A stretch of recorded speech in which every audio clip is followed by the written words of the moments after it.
जय हिंद प्यारे साथियों, आप लोग का हमारे यूट्यूब चैनल सौरभ जी के 96 में आप लोग का बहुत बहुत स्वागत है। जैसा कि आपके सामने यूपी होम गार्ड के लिए जो कि 41,424 वैकेंसी आया है, उसके लिए बेहद ही महत्वपूर्ण ये जीके जीएस का प्रैक्टिस सेट लेके आए हैं, जो कि वेरी वेरी मोस्ट इंपॉर्टेंट। इसमें से अगर ये प्रैक्टिस सेट आप शुरू से लेकर अंत तक देखते हैं, इससे 5 नंबर आपके कंफर्म होने वाले हैं। ये सभी क्वेश्चनों को रट के पी लीजिए या घोल के पी लीजिए, क्योंकि इससे 5 नंबर कंफर्म होने वाले हैं। आप लोग क्वेश्चन देखते हुए समझ जाएंगे कि आपके लिए कितना इम्पोर्टेंट ये क्लास रहने वाला है। चलिए सभी प्रश्नों को एक एक करके देखते हैं। इसमें देखो हो जाएगा, भारत की राष्ट्रीय नदी कौन सी है। अगर देखेंगे भारत की राष्ट्रीय नदी कौन सी है तो हो जाएगा गंगा। गंगा भारत की राष्ट्रीय नदी हो जाएगी। गंगा की एक विशेषता और है, ये भारत की सबसे लंबी नदी है, सबसे लंबी नदी भी है। पूछ लिया जाता है इसकी दूरी, ये 2525 किलोमीटर इसकी टोटल दूरी है। ये गंगोत्री ग्लेशियर से निकलती है और उत्तराखंड राज्य से निकलती है, ये भी ध्यान रखेंगे। देखो इसमें हो जाएगा, गंगा नदी को राष्ट्रीय नदी का घोषित किया गया। अगर देखें गंगा नदी को कब राष्ट्रीय नदी घोषित किया, तो ये हो जाएगा 4 नवंबर 2008 को। 4 नवंबर 2008 को क्या है, गंगा नदी को राष्ट्रीय नदी घोषित किया गया। देखेंगे भारत का राष्ट्रीय जलीय जीव कौन सा है। अगर देखेंगे भारत का राष्ट्रीय जलीय जीव, ये हो जाएगा गंगा नदी डॉल्फिन हो जाएगा। गंगा नदी डॉल्फिन हमारा राइट आंसर हो जाएगा। देखो इसमें है, भारत का राष्ट्रीय विरासत पशु कौन से है। अगर देखेंगे भारत का राष्ट्रीय विरासत पशु कौन सा है, तो ये हो जाएगा बाघ। बाघ हो जाएगा, जो कि ऑप्शन बी सही उत्तर हो जाएगा। भारत का राष्ट्रीय क्या है पशु, अगर देखें तो हो जाएगा बाघ, जो कि ऑप्शन बी सही उत्तर हो जाएगा। भारतीय रुपए, देखो जो कि ये सिंबल है, के प्रतीक के रूप में किसने डिजाइन किया, तो ये हो जाएगा उदय कुमार धर्मलिंगम। उदय कुमार धर्मलिंगम, जो कि ऑप्शन बी हमारे राइट आंसर हो जाएगा। इस पर इंपॉर्टेंट मार्क करेंगे और क्वेश्चन के जरूर याद रखेंगे, क्योंकि ये 100% आपके एग्जाम में किसी न किसी शिफ्ट में देखने को मिलेगा। देखेंगे इसमें देखो हो जाएगा, भारत का राष्ट्रीय कैलेंडर कौन सा है। अगर देखेंगे भारत का राष्ट्रीय कैलेंडर कौन सा है, तो राइट आंसर हो जाएगा क्या है, शक संवत। शक संवत, जो कि हमारा राइट आंसर हो जाएगा। शक संवत हमारा का भारत ये राष्ट्रीय कैलेंडर है। शक संवत को राष्ट्रीय कैलेंडर कब अपनाया गया। अगर देखेंगे इसको कब अपनाया गया था, सही उत्तर हो जाएगा 22 मार्च। 22 मार्च 1957 को अपनाया गया था। 22 मार्च 1957, जो कि हमारा राइट आंसर हो जाएगा। राष्ट्रीय ध्वज की चौड़ाई और लंबाई का अनुपात, देखो पहले क्या है चौड़ाई, फिर उसके बाद क्या है लंबाई, तो राइट आंसर हो जाएगा क्या, 2 अनुपात है 2 अनुपात 3 के अनुपात में। देखो ये चौड़ाई 2 के अनुपात में और ये लंबाई क्या है 3 के अनुपात में। ऑप्शन ऑप्शन बी हमारा राइट आंसर हो जाएगा। लेकिन लंबाई और चौड़ाई को ध्यान में रखेंगे, लंबाई 3 और क्या है चौड़ाई 2 के अनुपात में रहेगा। देखो इसमें अगला हो जाएगा, भारत के राष्ट्रीय ध्वज का डिजाइन किसने किया, तो राइट आंसर हो जाएंगे पिंगली वेंकैया। पिंगली वेंकैया का राष्ट्रीय ध्वज का डिजाइन किए थे, जो कि ऑप्शन सी हमारी सही उत्तर हो जाएंगे। देखेंगे भारतीय संविधान बोल सकते हैं, इस संविधान सभा का राष्ट्रीय ध्वज कब अपनाया गया। अगर देखेंगे क्या संविधान सभा ने राष्ट्रीय ध्वज कब अपनाया, राइट आंसर हो जाएगा भारतीय ध्वज को 22 जुलाई 1947 को क्या संविधान सभा ने क्या राष्ट्रीय ध्वज को अपनाया था, जो कि ऑप्शन बी हमारा राइट आंसर हो जाएगा। देखो पूछ लिया जाता है, देखो ये 15 अगस्त 1947 को हमारा देश क्या है स्वतंत्र हुआ था। स्वतंत्र हुआ था, ये भी इम्पोर्टेंट है क्योंकि ये भी पूछ लिया जाता है। देखो 26 जनवरी 1950 को संविधान संविधान क्या लागू हुआ था। संविधान लागू हुआ था, लागू हुआ था, ये भी ध्यान में रखेंगे। देखेंगे राष्ट्रीय ध्वज में अशोक चक्र किसका प्रतीक है।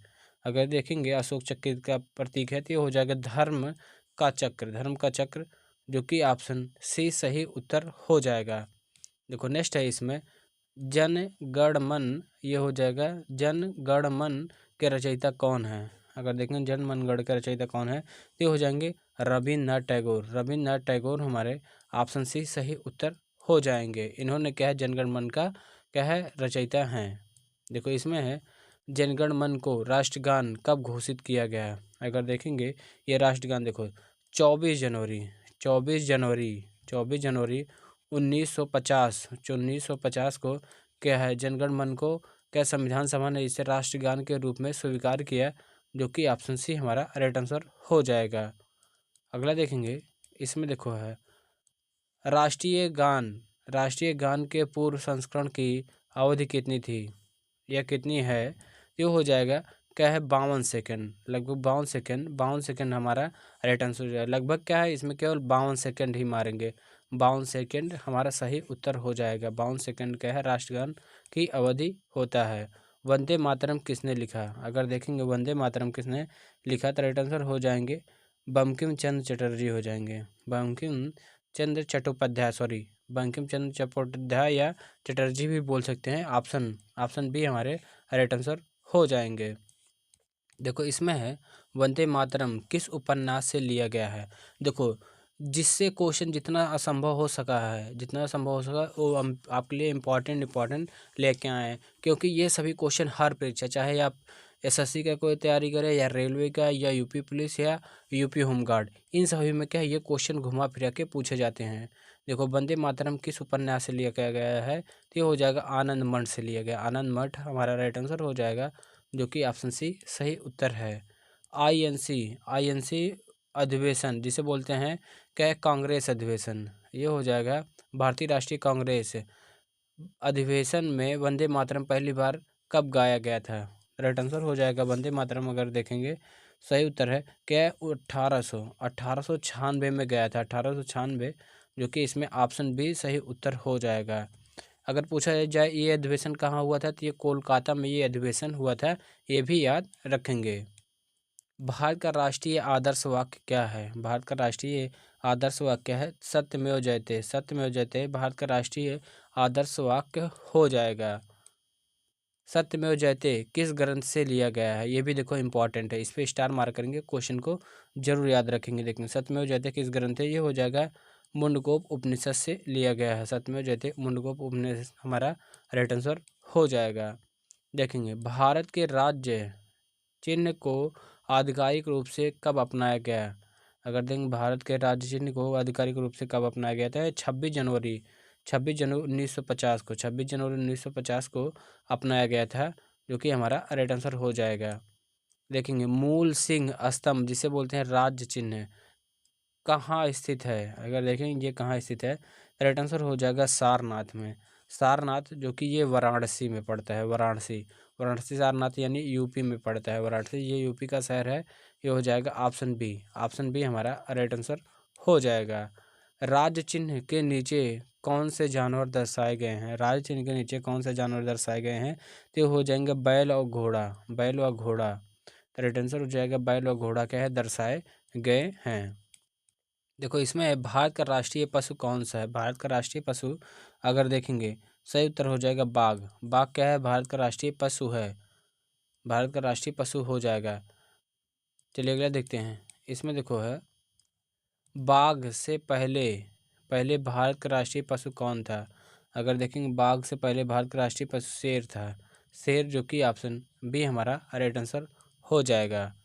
देखो इसमें है अगर देखें बाघ को राष्ट्रीय पशु कब घोषित किया गया, बाघ को राष्ट्रीय पशु कब घोषित किया गया, तो ये हो जाएगा 1973 में। 1973 में क्या बाघ को राष्ट्रीय पशु घोषित किया गया था, जो कि ऑप्शन सी सही उत्तर हो जाएगा। भारत का राष्ट्रीय पक्षी कौन सा है, तो ये हो जाएगा मोर। मोर भारत का राष्ट्रीय पक्षी हो जाएगा, मोर सही उत्तर है। देखो इसमें है मोर को राष्ट्रीय पक्षी कब घोषित किया गया, अगर देखें मोर को राष्ट्रीय पक्षी कब घोषित किया गया, तो ये हो जाएगा 1963 में घोषित किया गया था, जो कि ऑप्शन सी सही उत्तर है। लेकिन भारत का राष्ट्रीय फूल कौन सा है, अगर देखें राष्ट्रीय फूल क्या है कमल, कमल क्या है भारत का राष्ट्रीय फूल हो जाएगा। देखेंगे इसमें देखो है भारत का राष्ट्रीय वृक्ष कौन सा है, अगर देखेंगे भारत का राष्ट्रीय वृक्ष कौन सा है, तो सही उत्तर हो जाएगा क्या बरगद। बरगद का ये क्या भारत का राष्ट्रीय वृक्ष हो जाएगा। आज का हमारा लास्ट क्वेश्चन देखेंगे, इसमें देखो है भारत का राष्ट्रीय फल कौन सा है। इस प्रश्न का उत्तर आप लोग कमेंट बॉक्स में कमेंट करके जरूर बताएंगे। वीडियो पसंद आए तो वीडियो को एक लाइक करेंगे, नए हो तो चैनल को सब्सक्राइब करेंगे, इस वीडियो को अपने दोस्तों के पास और शेयर करना ना भूलेंगे। Thank you for watching.